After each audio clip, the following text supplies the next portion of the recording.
갈라디아서 4장 12절 말씀부터 이제 보게 되는데, 바울은 이 갈라디아 지역에서 복음을 전할 때, 여러분 이 갈라디아 지역 말씀을 드렸었습니다마는 사도행전 13장으로부터 쭉 나오는 첫 번째 바울 사도가 이제 전도 여행을 시작했던 곳이죠. 루스드라로 대표되는 루스드라 또는 비시디아, 안디옥, 이와 같은 곳들이 이제 갈라디아 지역이죠. 여기서 복음을 처음에 전할 때 13절의 말씀을 보면 처음에 육체의 약함으로 말미암아 너에게 복음을 전한 것을 너희가 아는 바라 그랬습니다. 그때 바울 사도의 몸의 상태가 매우 육신적으로 연약할 때였다라는 말이죠. 여기서 바울 사도의 육신의 연약함이라는 것을 말할 때 대체적으로 바울 사도에게 육신적인 질병으로 안질 혹은 간질 혹은 또 어떤 병들이 있었을 것이다 등등 얘기들이 있습니다. 그러나 그것은 정확하게 우리가 알 수 있는 건 아니죠. 다만 성경 여러 곳에서 오늘 본문에도 이제 그런 표현이 나옵니다만은 바울 사도에게 이 눈, 좀 시력 혹은 눈 혹은 눈 쪽과 관련된 그런 어떤 불편함, 질병이 있었겠다라는 것들이 우리가 느껴지는 정도지요. 어쨌든 바울은 이 육체의 참 약함 가운데서 복음을 전했다는 것입니다. 여러분, 복음 전도자가 또 교역자가 육체적인 이 질병 가운데 있고 하면은 그러면 어떻습니까? 사실 좀 은혜가 안 될 것처럼 생각이 되거든요. 아니, 저분은 자기 병도 그렇게 못 고치면서 무슨 성도들의 질병을 위해서 기도해 준다고 하나, 그렇게 수군거릴 수도 있는 거거든요. 능력도 없어 보이고요. 그야말로 매력적이지는 않습니다. 말씀 전하는 것도 뭔가 은혜가 안 될 수도 있을 것입니다. 어떤 목사님, 감리교회 감독을 지내신 그런 목사님이신데, 누구라고 하면 이제 좀 알만한 분도 아는데, 이분이 목회에 굉장히 애를 쓰다가 이제 탈진이 됐다는 것입니다. 그런데다가 불면증, 우울증까지 겹치면서 몹시 고민스러운 상황이 돼요. 어쩔 수 없이 정신과 병원을 찾아가서 상담을 받게 되는데, 근데 거기에서 자기 교인을 만나게 된 것입니다. 근데 이 교인이요, 그 다음 주부터 교회를 안 나오랬대요. 자기가 정신과 다니는 걸 들켜서가 아니라, 아니 우리 목사님이 이렇게 정신과 다닐 정도로 그런 상태라면 무슨 은혜가 있겠느냐, 아마 그래서 안 나왔다는 것 같아요. 하나의 극단적 예가 될지 모르지만 참 이렇게 육신적으로 연약한 가운데 있으면, 질병이 있고 하면 뭔가 성도들에게 폐를 끼치게 되는 것 같고 은혜는 좀 덜 돼 보이는 것이 아닌가 하는 그런 생각도 들어집니다. 자, 그런데 바울이 이런 육신적인 질병 가운데 있으면서 더군다나 바울은 자기 동족들한테는 그렇게 많은 핍박을 받고 그러지 않습니까? 그런데 14절의 말씀 보면 이 갈라디아 교회 성도들은 어땠습니까? 이 바울 사도에 대해서 업신여기지도 않고 버리지도 않았다고 했습니다. 바울 사도에 대해서 그렇게 참 야박하게 굴고하는 것이 아니었다는 것이죠. 오히려 어떻게 했습니까? 하나님께서 보내신 천사와 같이 영접하고 그리스도 예수와 같이 영접했다는 것입니다. 극진히 아주 호의적으로 모셔드렸다는 말이죠. 왜 그렇게 했습니까? 그들이 바울 사도를 통해서 복음을 들었기 때문이죠. 이 복음의 자유함을 맛봤고 복음의 감격을 누렸기 때문에 이 복음을 전해준 바울 사도에 대해서 그렇게 고마울 수밖에 없는 것입니다. 그래서 그들에게 처음에는 너무나 이 바울 사도에 대한 감사가 아마 넘쳤으리라고 생각이 됩니다. 얼마나 그들이 바울 사도를 정말 귀하게 여겨줬냐면요, 15절의 말씀에 너희의 눈이라도 빼어서 나에게 주었으리라. 이 바울 사도가 아마 눈 때문에 고생하는 걸 보고서 그런 생각을 했을지 모르겠습니다. 자기들의 눈이라도 빼어 주었으리라. 이거는 아주 그런 최고의 어떤 그들의 그 마음을 표현해 주는 것이라고 할 수 있지 않습니까? 그만큼 바울 사도에 대해서 너무나 귀하게 여겨주기도 하고 극진히 대접하기도 하고 그랬다는 것입니다. 그럴 정도로 너무 바울을 깊이 사랑했던 이 갈라디아 교회 성도들이었는데 지금 어떻게 됐느냐? 16절의 말씀. 여러분, 자기의 눈까지도 내어주었으리라고 했던 아주 그 귀한 사랑을 베풀고자 했던 성도들인데 그들이 바울 사도에게 이제 원수가 되었다는 거죠. 무엇 때문에요? 참된 말을 함으로. 바울 사도가 율법주의자들의 그 잘못된 것을 지적하고 우리 갈라디아서 1장에서 본 것처럼 아주 격하게 얘기했지 않습니까? 내가 전한 것 외에 다른 말을 하는 자는 저주를 받을지어다. 하늘에서 내려온 천사라고 할지라도 이 다른 복음을 전한다면 다른 복음은 있을 수가 없고 그런 것을 전하는 자는 저주를 받을지어다. 바울 사도가 전하는 십자가의 복음, 오직 우리가 어제 십자가로만 구원함을 받는 것이고 십자가 외엔 다른 것이 없다라고 했었는데, 그리고 갈라디아 교회 성도들이 처음에 이 복음을 듣고서 얼마나 자유하였고 얼마나 구원의 은혜에 감격을 했고 했었는데 말이죠.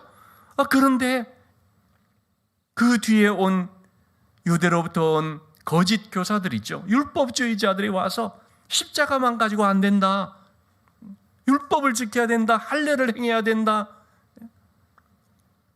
그런 율법주의자들의 말을 듣고 그만 거기에 넘어가 버린 거죠. 그래야 되는구나.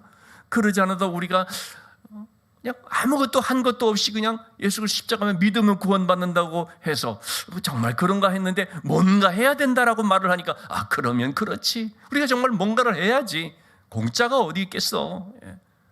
이러한 식의 논리에 그만 넘어가 버린 그들에 대해서 바울 사도가 참된 말을 했거든요. 그거 아니다라고. 율법의 역할이라는 것은 그런 의미가 아니라고, 율법으로 우리가 구원받는 것이 아니라고, 율법의 의로서 의롭게 될 육체는 아무도 없다고, 이 참된 복음의 말을 한 것 때문에 갈라디아 교회 성도들이 처음에는 그 말을 통해서 은혜를 받았던 성도들이었는데, 그런데 지금 와서는 어떻게 하냐면 바울 사도에 대해서 적대감을 가져버리더라는 거죠. 바울 사도의 말하는 것에 대해서 아주 반박을 하면서 바울 사도의 관계가 틀어져 버린 거죠. 그래서 원수와 같이 여긴다는 건 뭡니까? 관계가 그만 나빠져 버린 것을 말하죠. 이렇게 등을 돌린 그런 관계가 되어버린 것을 말하죠. 참 복음을 가르쳐준 목자에 대해서 마치 원수처럼 대하는 일이 벌어져 버렸습니다. 여러분, 이렇게요, 이단의 미혹에 넘어가 버리면 이런 아주 끔찍한 결과들이 나타나게 됩니다. 참, 그래서 이단에 이게 넘어가는 게 얼마나 이게 참 아픈 일인지 알 수가 없습니다.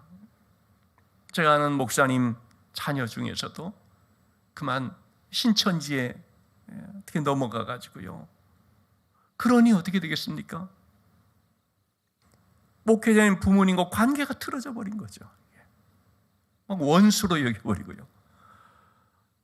그러니 여러분이 이 이단들은, 더구나 요즘에 이 신천지 하나님의 교회란 이런 이단들은 정말 영혼을 노략하고 영혼을 늑탈하는 악한, 그런 아주 그냥 악한 사냥꾼이라고 해야 할까요?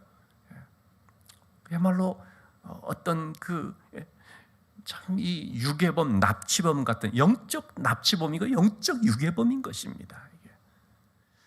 이 이단에 넘어갈 때 그런데 이 거짓된 잘못된 가르침에 또 미혹되니까 자기들을 그렇게 귀하게 복음의 길로 인도해 준 목자가 되는 바울 사도에 대해서 참 목자 아닙니까? 참 사도 아니겠습니까? 그 바울 사도에 대해서 원수로 여기는 그런 일들이 벌어져 버렸다는 것입니다. 그런 점에서 여러분, 참 우리는요 정말 이런 분별이 굉장히 중요합니다. 영적으로 연약한 가운데 있게 되면은요, 무엇이 나를 살리는 말인지, 무엇이 나에게 유익이 되는 말인지, 아니면 무엇이 나를 죽이는 말인지, 무엇이 나에게 독이 되는 말인지를 분별을 못 해가지고요, 그냥 사탕 발림 같은 것에 그냥 홀라당 넘어가 버리는 것입니다.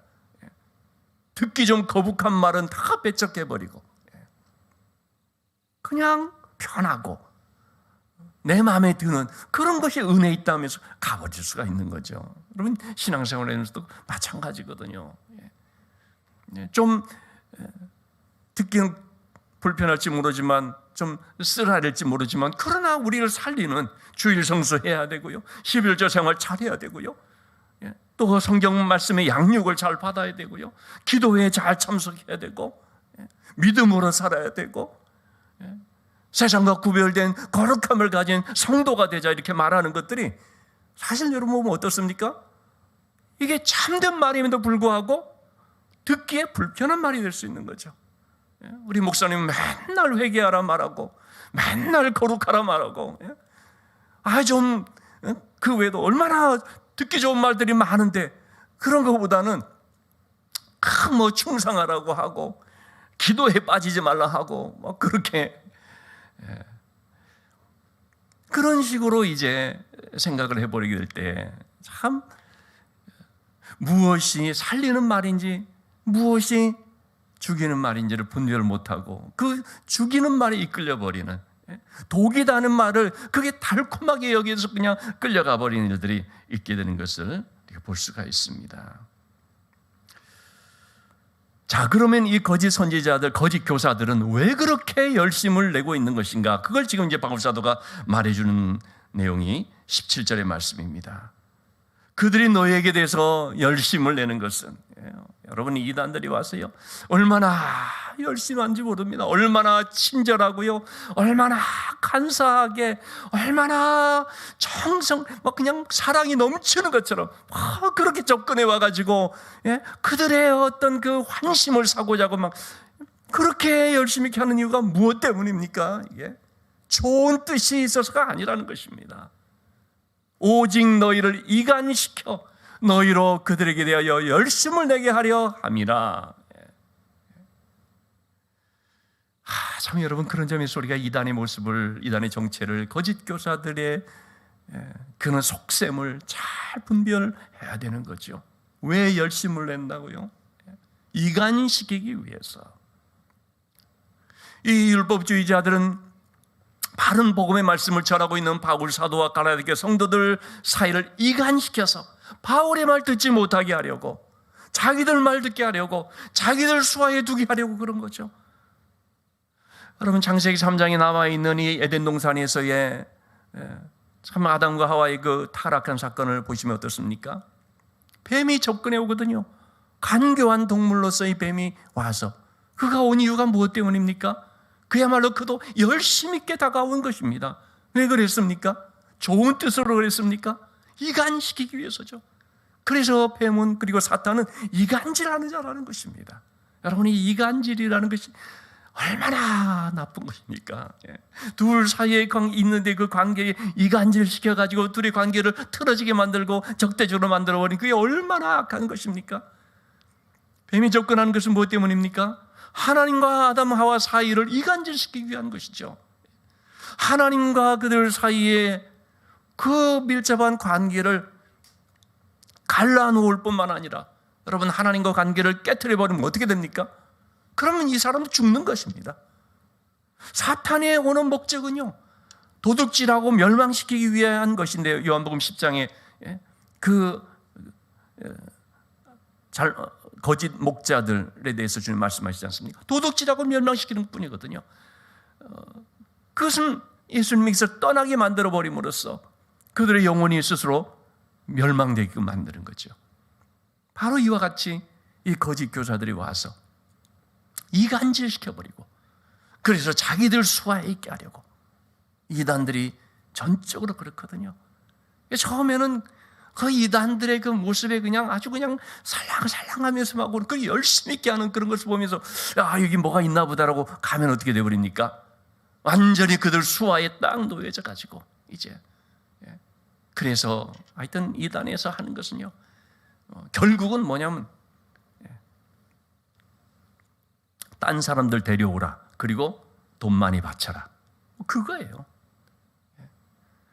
그래서 결국은 하여튼 잘못된데 거기에 그냥 꼼짝 못하게 만들어버리는, 거기에 그냥 얽매여지게 만들어버리는 그런 일들이 있는 것을 봅니다. 지금도 여러분 사탄은요, 베드로전서 5장 8절의 말씀을 보면은 얼마나 열심히 있게 열심으로 자기의 일을 하는지 모릅니다. 여러분, 사탄의 자기 일은 뭡니까? 열심으로 사람들을 무너뜨리는 것이죠. 유혹해서 미혹해서 넘어뜨리는 거죠. 그 열심 있게 다니는 모습을 이렇게 표현하고 있죠. 마치 굶주린 사자가 두루다니면서 삼킬 자를 찾는 것처럼 오늘도 사탄은요, 하여튼 쉬지 않고 두루다니면서 삼킬 자를 찾습니다. 무슨 말입니까? 먹이를 찾는다는 말이죠. 어디 먹이가 없나? 어디에 좀 틈을 보이는 자가 없나? 거기에 다윗도 그만 넘어가 버렸고요. 그 안일한 가운데 좀 있다가 그냥 덜커덕하고 걸려버리는 거죠. 이렇게 여러분, 참으로 이 악한 사탄은 교회를 무너뜨리기 위해서, 성도를 사냥하기 위해서 지금도 너무나 열심으로 이렇게 다니고 있다는 사실을 우리가 알아야 됩니다. 그들은 어떻게든 진리를 더럽히고자 하고요, 영혼을 늑탈하고자 하고요, 믿음의 공동체를 파괴하기 위해서 힘쓰는 것입니다. 그러기 위해서 그들은 온갖 거짓된 친절과 사랑으로 자기를 포장해서 얼마나 그 친절한 것처럼 사랑이 많은 것처럼 이렇게 포장을 해서 접근하는지 알 수가 없습니다. 여러분, 그런데 넘어가 버리면 어떻습니까? 진리를 버려버리고 그 거짓된 곳에 그만 들어가 버리고 마는 것이죠. 그러면서 갈라디아 교회 성도들 같은 경우에는 바울을 마치 원수 취급해버리게 되고 십자가의 복음을 그만 매도해버리는, 십자가의 복음이 아무것도 아닌 것처럼 이렇게 짓밟아버리는 그런 상황이 될 수 있습니다. 자, 이런 상황이 되었을 때 바울 사도는 이제 어떻게 하는 걸까요? 바울 사도는 여러분, 정말 바울 사도의 입장이 됐을 때 얼마나 고통스럽습니까? 성도 한 사람을요, 정성껏 길러놔서 이제 좀 잘할 만하다 싶은데 그만 잘못된 대로 넘어가 버리고요, 거짓된 대로 빠져버리고요, 또는 건전하지 못한 교회로 그냥 미혹돼 끌려가 버리고, 이렇게 되면은요, 정말 이 목자의 심정이라는 것은 가슴이, 마음이 찢어지는 거 아니겠습니까? 참 그것은 자녀를 잃는 것 같은 아마 그런 고통이라고 생각이 됩니다. 한 이민교회 목사님이 설교 중에 이미자 씨의 노래 동백 아가씨를 불러가지고 화제가 됐다는 기사를 봤습니다. 여러분, 그 기사의 내용이 뭐냐면요, 동백 아가씨 가사의 내용이 뭐냐면요, 헤일 수 없이 수많은 밤을 내 가슴 도려내는 아픔에 겨워 얼마나 울었던가 동백 아가씨, 그리움에 지쳐서 울다 지쳐서 꽃잎은 빨갛게 멍이 들었소 라는 가사입니다. 이 목사님이 얘기한 것입니다. 내 마음이 그렇게 울다 지쳐서 빨갛게 멍이 들었다는 거죠. 이민교회 목사님이라고 하니까 여러분 뭐 짐작 좀 하시겠죠. 주영훈 씨가 이제 그 이민교회 목사님 아들이거든요. 주영훈 씨도 그런 얘기를 한 걸 제가 들었는데, 누가 이렇게 한국에서 이민을 왔다 그러면 그분을 이제 위해서 자기 교회에 이렇게 좀 정착시키게 하기 위해서 그래서 뭐 온갖 봉사를 한다는 거죠. 차가 처음에 없을 때 차량 픽업을 하고 여러 가지 수속 봐주고 정착하기까지 필요한 어떤 행정적 도움을 주고, 그러면서 좀 할만하다 싶으면 어디로 가요? 큰 교회, 이웃교회로. 그러니까 이민교회 목사님들이 마음이 빨갛게 멍이 들었다는 거죠. 성도 한 사람을 좀 잘 세워보려고 하면은, 그러면은 좀 할만하다 싶을 그때에 종적도 없이 자취를 감춰버리는, 그럴 때마다 마음이 그냥 막 얼마나 참 무너지고 그렇게 하겠습니까? 여러분, 이러한 바울 사도의 심정을 우리가 인간적으로 좀 느껴볼 수가 있을 텐데, 그런 가운데 바울 사도가 하는 말이 19절의 말씀입니다. 나의 자녀들아, 너희 속에 그리스도 형상을 이루기까지 다시 너희를 위하여 해산하는 수고를 하노라. 바울 사도의 마음은 빨갛게 멍이 들 정도로 너무 참담할 수도 있겠지만, 그럼에도 바울 사도의 이 어떤 갖는 마음의 그 자세라는 것이 뭡니까? 물러서지 않는 거죠. 포기하지 않는 것입니다. 상처받았어, 그냥 낙심에 빠져서 나 못하겠어, 그게 아니라는 것입니다. 나의 자녀들아, 그 갈라디아 교회 성도들을요, 나의 자녀들아라고 부르는 것입니다. 형제도 아니고요, 자녀들아라고 부르는 것입니다. 어버이의 마음인 것이죠. 아버지의 마음인 거죠. 마치 철없어서 집을 나간 자녀를 기다리는 그런 아버지의 마음. 아직 어려서 뭔가 분간을 못하지만 그러나 언젠가 깨달을 거야 라고 생각해서 계속해서 다 이르는 그런 어머니의 마음이라고도 볼 수 있겠죠. 그런 마음으로 어떻게 한다는 겁니까? 너희 속에 그리스도의 형상이 이루기까지 다시 너희를 위하여 해산하는 수고를 하노라 그랬습니다. 다시 너희를 위하여. 처음에 그들을 전도하여 믿음의 자녀를 세우기까지 해산하는 수고를 감당했거든요.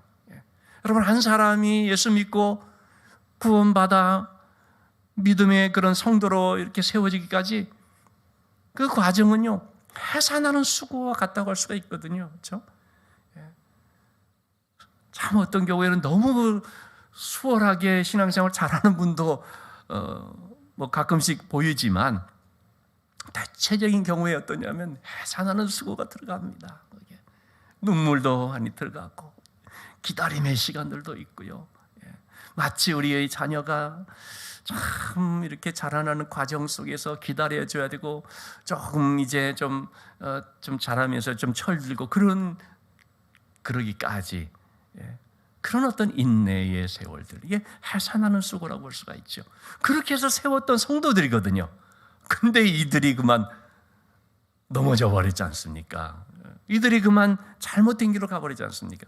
그러니까 바울 사도는 다시 해산하는 수고를 한다는 거죠. 내가 다시 그렇게 한다는 것입니다.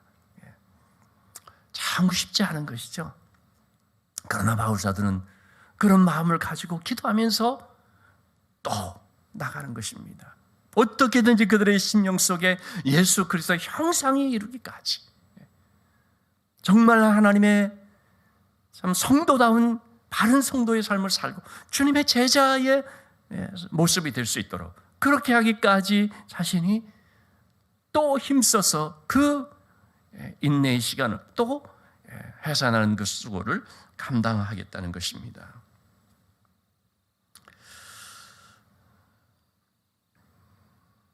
여러분, 이렇게 바울 사도가 어떤 아픔이나 또는 수고와 대가가 따르더라도 그렇게 하겠다라고 하는 이유, 다시 한번 성도들을 품고 또 섬기면서 양육하겠다고 하는 바로 그것은 무엇 때문이겠습니까? 단 하나의 이유 때문일 것입니다. 바로 주님이 자신을 그렇게 했기 때문이죠. 바울 사도는 자신의 과거를 아마 잊을 수가 없을 것입니다. 그렇게 주님을 핍박하고 교회를 멸하는 데 앞장서고 스데반과 같은 그 성도들을 심지어는 죽이는 데까지 자신이 증인으로서 옷을 맞고 그렇게 했음에도 주님이 기다리시고 포기하지 아니하시고 마침내 만나주시고 변화시켜 주신, 그걸 생각할 때에 주님이 나를 그렇게 해주셨는데, 얼마나 큰 해산의 수고를 감당해 주셨는데 그거 잊을 수가 없는 것이거든요. 그래서 자신도 또 다른 성도들을 내가 그렇게 마땅히 해야 된다는, 내가 그런 사랑의 빚을 진 자이고 내가 그런 은혜의 빚을 진 자다 하는 그 마음이 있기 때문에 내가 그렇게 하겠다라고 말하고 있죠. 무슨 내가 키웠던 성도들이고 내가 세운 교회니까 어떻게든지 내가 이건 다시 붙잡는다는 그런 오기에서 나오는 거, 그런 거 아니죠. 인간적인 오기라든지 인간적인 열심이나 인간적인 어떤 끈질, 이런 거는 영적인 면에서 아무 힘이 되지 못하고 오히려 하나님의 역사를 방해해버릴 수도 있는 거죠. 인간적인 동기가 아닙니다. 주님이 나를 어떻게 사랑해 주셨는지, 주님께 받은 그 사랑의 은혜가 어떤 것인지를 체험한 그 깊은 사랑을 받은 자로서의 마음으로 내가 그래도 나보단 낫지 않느냐, 그런 마음 아니겠어요? 그런 성도들, 참 아직 어리고 참 철이 없고 아직도 그렇게 믿음에 있어서 영의 눈이 떠지지 않은 그런 자녀들인데, 다시 그들을 하나님의 말씀 안에서 잘 세워가겠다는 마음을 갖는 것입니다. 여러분, 이러한 해산의 수고를 감당할 수 있는 사람들은 누굽니까? 바로 그런 주님의 은혜를 깊이 체험한 사람입니다. 우리 모두 다 그런 은혜를 받은 사람들입니다. 그것을 알기 때문에 우리 역시도 또 다른 한 영혼을 위하여서 주님의 형상이 이루기까지 해산하는 수고를 감당하는 것이 마땅한 줄로 믿습니다. 그래서 우리는 항상 기억해야 됩니다. 지금 내가 전형편이, 내가 지금 마주한 그런 상대가 어떤 사람인가 보다도 주님이 나에게 어떤 은혜를 주셨는가, 내가 주님께 받은 그 놀라운 은혜가 어떤 것이었느냐, 항상 우리가 이것을 기억할 때, 내가 받은, 하나님께로부터 받은 그 귀한 사랑을 우리가 기억할 때, 그럴 때 우리는 어떤 형편 속에서도 받은 바의 그 은혜를 통하여서, 지난 주일에도 말씀드린 것처럼 나의 무비보셋 같은 그런 나의 무비보셋을 찾아내서 그에게 정말 감당할 수 없는 은혜를 베풀어 줄 수 있는 그런 삶을 살 수 있게 되는 것인데, 우리가 받은 바의 은혜를 기억함으로 그런 쓰임받는 삶이 되기를 주님의 이름으로 축원합니다.